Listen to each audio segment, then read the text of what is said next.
दोस्तों, अगर आपने चैनल सब्सक्राइब नहीं किया तो चैनल को सब्सक्राइब करें, वीडियो को लाइक करें। और कमेंट में अपने पसंदीदा खिलाड़ी के बारे में जरूर बताएं। हम आपके कमेंट का इंतजार करेंगे। तो बिग बैश लीग का 15वां सीजन बस शुरू ही होने वाला है।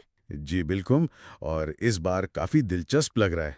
दिलचस्प से ज्यादा मुझे तो लग रहा है कि ये हमारे क्रिकेटर्स के लिए एक इम्तिहान है, कोई आम टूर्नामेंट नहीं है। इम्तिहान है एक तरह का, आपने सही कहा। खास तौर पर अगर हम बाबर आजम और मोहम्मद रिजवान की बात करें तो ऐसा लगता है कि ऑस्ट्रेलियावी पिचेस पर उनकी कारकिर्दगी ही उनका मुस्तकबिल तय करेगी। जी, खासकर 2026 के वर्ल्ड कप के हवाले से। तो आज हम इसी पर जरा गहराई में बात करते हैं कि आखिर दांव पर लगा क्या है। जरूर। चलें, बाबर से ही शुरू करते हैं। 2025 का साल तो उनके लिए मतलब किसी डरावने ख्वाब जैसा ही था। बहुत मुश्किल साल था, इसमें कोई शक नहीं। कैरियर का सबसे खराब स्ट्राइक रेट और पहली बार वो टीम से ड्रॉप भी हुए। जी, ये बहुत बड़ी बात थी। और अब वो जा रहे हैं ऑस्ट्रेलिया, जहां उनका अपना रिकॉर्ड भी कुछ मतलब इतना अच्छा नहीं है। स्ट्राइक रेट 115 से कम और औसत सिर्फ 22 की। लेकिन मुझे जो बात सबसे दिलचस्प लगी वो सिडनी सिक्सर्स की बाबरिस्तान वाली बात है। ये क्या है? कोई मार्केटिंग की चाल है या वाकई टीम उनके इर्द गिर्द ही बनेगी? देखें, ये बहुत जबरदस्त नुक्ता है।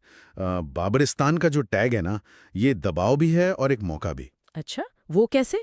दबाव इसलिए कि तवक्कुआत आसमान पर पहुंचा दी हैं, और मौका इसलिए कि शायद टीम उन्हें वो आज़ादी दे जो उन्हें पाकिस्तानी टीम में कभी-कभी नहीं मिलती। यानी खुलकर खेलने का मौका। बिल्कुल।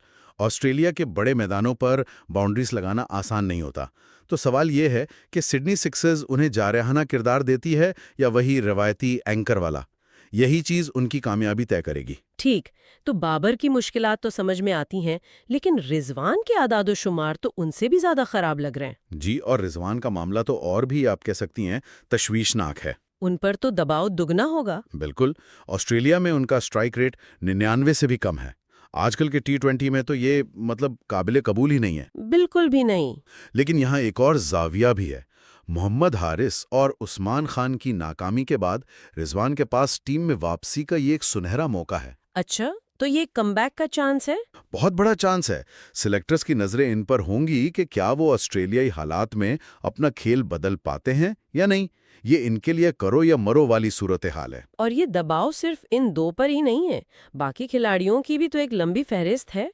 हसन अली हैं, हारिस रऊफ, शाहीन, शादाब। जी, और हर एक की जंग मुख्तलिफ है। जैसे हारिस रऊफ को देखें, मेलबर्न स्टार्स का होम ग्राउंड MCG। इतने बड़े मैदान उनकी तेज बॉलिंग के लिए बेहतरीन है। सही। लेकिन क्या वो डेथ ओवर्स में अपनी लाइन और लेंथ कंट्रोल कर पाएंगे? ये उनका पुराना मसला है। और शादाब खान का क्या? शादाब के लिए ये अपनी ऑलराउंड फॉर्म वापस पाने का एक मौका है। तो यूं समझें कि सिलेक्टर्स ने इस लीग को 2026 वर्ल्ड कप के लिए एक गैर रस्मी ट्रायल बना दिया है। लेकिन एक सवाल ये भी है कि क्या लीग की परफॉर्मेंस को इतनी अहमियत देनी चाहिए? बैनुल-अक़वामी क्रिकेट का दबाव तो बिल्कुल अलग होता है। ये बहुत अहम सवाल है। लीग की कारकर्दगी गारंटी नहीं होती। दुरुस्त कहा आपने। तो फिर? लेकिन ये सिलेक्टर्स को ये जरूर बताती है कि एक खिलाड़ी मुश्किल गैर मुल्की हालात में दबाव कैसे झेलता है। और वर्ल्ड कप भी तो ऑस्ट्रेलिया में ही होना है। ये तो है। उससे बड़ा सबूत और क्या हो सकता है? तो उसे नजरअंदाज करना बहुत मुश्किल होगा।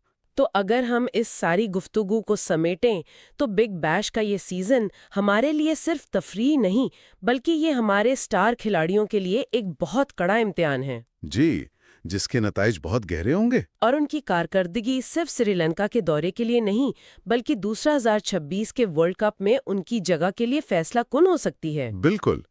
और अभी तक हमारी सारी बात खिलाड़ियों की इनफरादी कारकर्दगी पर ही रही है। जी। लेकिन जाते जाते मेरे जहन में एक ख्याल आ रहा है। एक गैर मुल्की लीग में हमारे इतने सारे अहम खिलाड़ियों की कामयाबी या नाकामी पाकिस्तान क्रिकेट टीम की मजमूई हिकमत अमली और टीम केमिस्ट्री पर मुस्तकबिल में कैसे असरअंदाज होंगी? ये तो बहुत गहरा सवाल है। जी, और इसका जवाब हमें शायद ये टूर्नामेंट खत्म होने के बाद ही मिलेगा।